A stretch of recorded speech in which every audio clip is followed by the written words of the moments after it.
Bonjour, vous êtes dans un nouveau podcast de Une intention pour soi et aujourd'hui on va parler de Réveille-toi et vis ta vie. Alors oui, c'est un petit sujet un peu qui est pas coup de gueule mais qui est fait un peu pour bousculer les choses parce que je trouve en fait que beaucoup de gens ont beaucoup de questions, d'approches, ont beaucoup d'envie en fait sur le développement personnel, le développement de leur entreprise, sur tout ce qui touche à l'humain, à soi et beaucoup en fait se retrouvent à regarder la télé le soir. Alors, aucun mal à passer un moment de détente devant la télé. Enfin, je suis pas de ceux qui disent qu'il faut tout annihiler et tout arrêter, mais je trouve quand même que la télé en elle-même n'est pas forcément la meilleure expérience pour vivre sa vie à fond. Je suis un accro de Netflix. Voilà, j'ai pas lié la télé à Netflix justement pour ne pas me laisser piéger par ce piège en fait des mauvaises nouvelles, des mauvaises choses. Maintenant, vraiment le conseil c'est de bouge-toi, bougez-vous.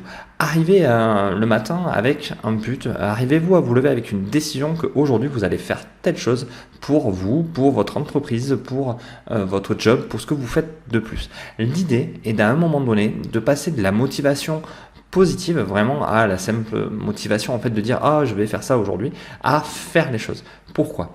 Parce qu'en fait bien souvent on se laisse envahir par les mauvaises nouvelles. C'est vrai que quand on allume son smartphone le matin, qu'on a 14 notifications de BFM en disant tous les malheurs qui sont arrivés dans la nuit dans le monde, malheureusement on n'y peut rien directement. C'est-à-dire que vous n'allez pas vous lever et dire aujourd'hui je vais résoudre la misère dans le monde. Vous n'allez pas pouvoir, ce n'est pas quelque chose d'accessible à vous immédiatement. Donc le mieux pour moi c'est de vraiment couper toutes ces sources nuisibles en fait d'informations négatives. On voit rarement quand même quand on se lève le matin, je trouve ça dommage, une bonne nouvelle d'une découverte intéressante sur la botanique ou autre. On est vraiment assailli par les mauvaises nouvelles. Et ça c'est vraiment quelque chose qui vous mine dès le réveil. Concentrez-vous plutôt sur un bon bouquin que vous avez envie de finir, un chapitre que vous voulez finir avant de partir au travail ou de créer en fait votre entreprise. Actionnez en fait des leviers positifs. Prenez le temps de couper la télé, couper la radio, tout couper le matin et de passer un petit moment avec votre partenaire, avec votre compagnon ou votre compagne. Prenez vraiment dès le matin des actions positives. Allez faire du sport avant le déjeuner. Faites des actions qui vont vous mettre en énergie. Ne restez pas avachis comme ça devant toutes les informations qu'on vous balance. Moi j'ai arrêté pour être honnête la télé, la radio, les journaux. J'ai vraiment coupé toutes ces sources en fait qui m'affectaient dès le réveil. Je veux dire, depuis 2001 et depuis en fait ce qui s'est passé aux États-Unis, j'ai eu l'impression que j'avais un besoin d'information et de savoir ce qui se passe. Et finalement, ce qui s'est passé, c'est que ça m'a contraint quelque part à voir que les choses négatives, à me dire qu'est-ce qui va se passer ce matin, qu'est-ce qui va nous arriver, qu'est-ce qui se passe dans le monde. Et finalement, je ne me posais pas la question de qu'est-ce que je peux apporter au monde et en quoi je peux, par mes actions quotidiennes, apporter quelque chose de positif aux autres. Et ça, vraiment, quand on arrive à inverser ce schéma et qu'on arrive à se dire ok, ce matin je me lève, j'ai la patate, je suis motivé, qu'est-ce que je vais faire pour apporter énormément de valeur à mon auditoire, qu'est-ce que je vais faire pour apporter énormément de valeur dans mon quartier, qu'est-ce que je peux faire pour améliorer les choses et le monde qui m'entoure. Une fois que vous partez avec un axe beaucoup plus positif dès le matin, vous allez voir que toutes les actions que vous allez devoir entreprendre, toutes les choses que vous allez devoir faire se feront beaucoup plus facilement et vous pourrez enfin vivre votre vie, une vie qui aura du sens, pas une vie qui subit en fait les informations et tout ce qui se passe autour d'elle. Il est vraiment, vraiment important de vous recentrer en fait sur votre ressenti. Posez-vous la question quand vous vous levez le matin, que vous ouvrez votre téléphone ou que vous allumez la télé, est-ce que ce que vous voyez vous apporte quelque chose de positif?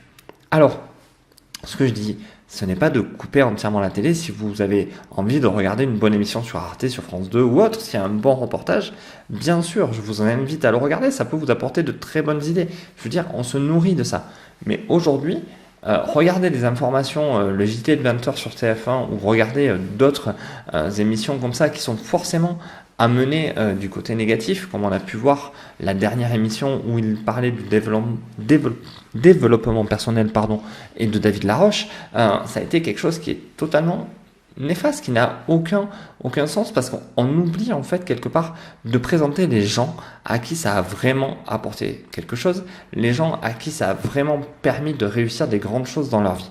Et c'est pour ça que pour moi, si tu veux vivre ta vie, si vous voulez vivre la vie, il est temps de vous réveiller et de la vivre pleinement, sans vous poser de questions et sans vous laisser bouffer par la publicité, par toutes ces choses négatives qui peuvent vous entourer, et vraiment de vous concentrer sur ce que vous pouvez apporter au monde demain, même si le monde se résume à votre entourage, à quelque chose de très local.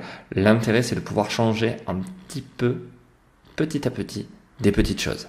Sur ce, j'espère que ce podcast vous a plu. Je vous remercie de l'avoir suivi. Alors, je vous invite à partager, à liker, à commenter, comme je dis à chaque fois. N'hésitez pas à me laisser des commentaires, à me dire les sujets que vous voulez que je traite. Je le ferai avec grand plaisir. Et sur ce, cherchez un peu autour de vous et vous allez voir, il y a certainement une surprise pour vous. Et sur ce, je vous remercie. Je vous dis à bientôt. Au revoir.